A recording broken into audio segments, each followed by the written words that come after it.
Assalamualaikum warahmatullahi wabarakatuh. Rahayu Sami Polo. Pada kesempatan yang bahagia ini, saya Ki Slamet akan menerangkan sejarah masalah begalan, asal mula masalah begalan. Kenapa kita sampaikan pada kesempatan yang bahagia ini?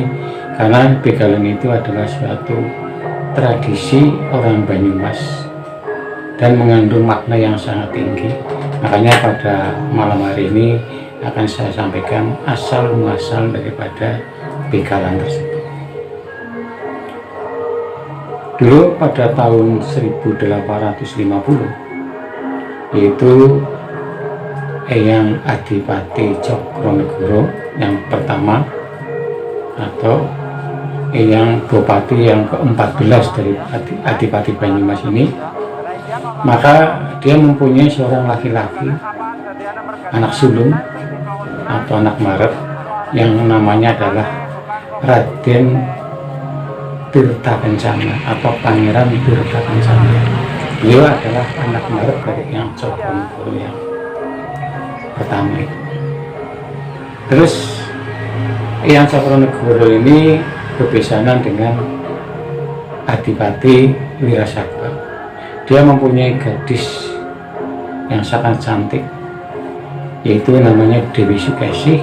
Kebetulan Dewi Sukesi ini adalah anak ragil daripada Bupati Wirasaba tersebut. Akhirnya terjadi bebesanan antara kedua belah pihak, yaitu antara Adipati Cakranegara dengan Adipati Wirasaba atau Adipati Banyumas dengan Adipati Wirasaba tersebut. Nah, setelah terjadi pernikahan di sana di Wirasaba, kedua mempelai ini tidak ada halang suatu apapun. Makanya Adipati Banyumas, yaitu yang Cakranegara pertama ini,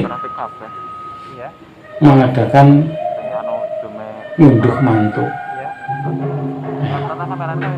Otomatis dari pengantin putri atau keluarga pengantin putri diboyong ke Kadipaten Banyumas, karena Eyang Cakranegara ini adalah baru punya hajat, yaitu anak yang maret.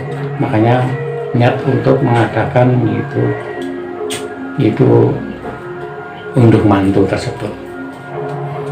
Ya, makanya dari keluarga Adipati Wirasaba yang diwakilkan oleh Eyang Dipamenggala, yaitu seorang sesepuh daripada Kadipaten Wirasaba, diwakili oleh Eyang Dipamenggala tersebut. Dan dari Kadipaten Banyumas adalah Eyang Anggayuda. Di dalam perjalanannya, yaitu dari Wirasaba ke Banyumas, menggunakan getek karena tidak mungkin dengan transportasi darat, maka menggunakan getek. Ya, di dalam perjalanan lancar, tapi pada waktu masuk mau ke wilayah Kadipaten Banyumas di perbatasan, maka getek tersebut, rombongan tersebut dibegal oleh seorang begal yang sangat ganas dan besar tinggi. Akhirnya di situ terjadi perang tanding. Nah, perang tanding sampai getek tersebut dirusak, akhirnya tidak bisa digunakan. Nah, makanya di dalam perang tanding itu begal tersebut bisa dikalahkan oleh pasukan Kadipaten Wirasaba dan pasukan Kadipaten Banyumas. Nah, dengan adanya kemenangan itu, perang tanding tersebut, maka daerah itu dalam pemerintahannya yang dari getek itu dinamakan Desa Kanding. Nah, setelah istirahat sejenak daripada rombongan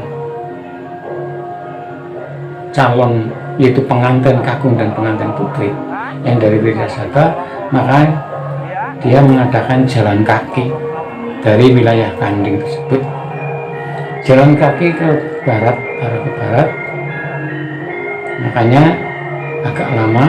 Nah setelah jalan kaki dari desa Kanding ke barat, maka tiba-tiba ada anjing yang menghadang ke situ. Ternyata anjingnya sangat besar. Nah dari rombongan tersebut otomatis agak ketakutan, tapi anjing itu setelah dihalau oleh pasukan tersebut bisa pergi.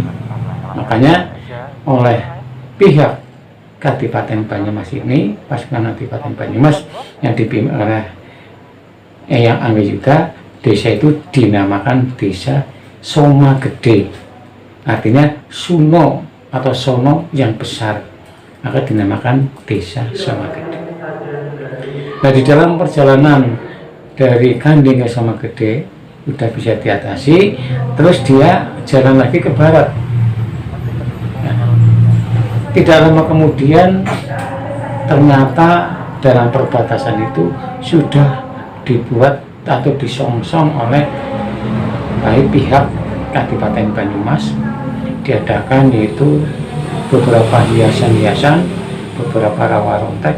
Makanya kok kelihatannya sangat merah, sangat indah. Maka desa itu oleh rombongan itu dinamakan Desa Sokawera.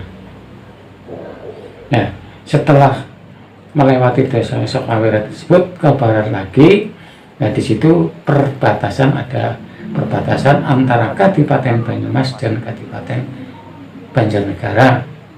Nah ini di situ istirahat rombongan dari Wirasaba, itu istirahat, nata barang-barang itu. Karena ini adalah utusan dari raja dan pengantin itu adalah bagian raja, maka dinamakan dana raja. Artinya dana itu, dana raja ditata di situ, maka perkampungan itu dinamakan Desa Dana Raja. Nah setelah sejenak istirahat di situ, maka melanjutkan perjalanan lewat Kedungter ke utara, ke Dana Raja ke utara untuk lurus langsung ke Desa Kedungter, lalu belok kiri, yaitu kalau sekarang adalah Desa Onderan. Itu akhirnya lewat di situ ke barat. Akhirnya di situ dari rombongan itu melihat, oh di situ banyak orang, banyak pedagang-pedagang seperti pasar. Maka dari rombongan itu memberikan nama Desa Sudagaran. Ya, dari Sudagaran akhirnya rombongan tersebut adalah berhenti sejenak di situ istirahat karena sudah ramai, sudah cukup lelah, maka beristirahat di Desa Pungkuran atau di wilayah Pungkuran, artinya Pungkuran dari Kadipaten Banyumas tersebut. Itu di situ. Nah di situ makanya nata-nata itu. Terus akhirnya dari kedua belah pihak laporan ke Kanjeng Adipati Cakranegara ke-1 peristiwa-peristiwa yang terjadi pada perjalanan tersebut. Karena takut nantinya dalam rumah tangga kedua mempelai tersebut akan mengalami masalah, makanya dari Eyang Cakranegara mempunyai ide, mempunyai wasit harus bisa dinetralkan apabila ada masalah tersebut, maka diadakan namanya begalan.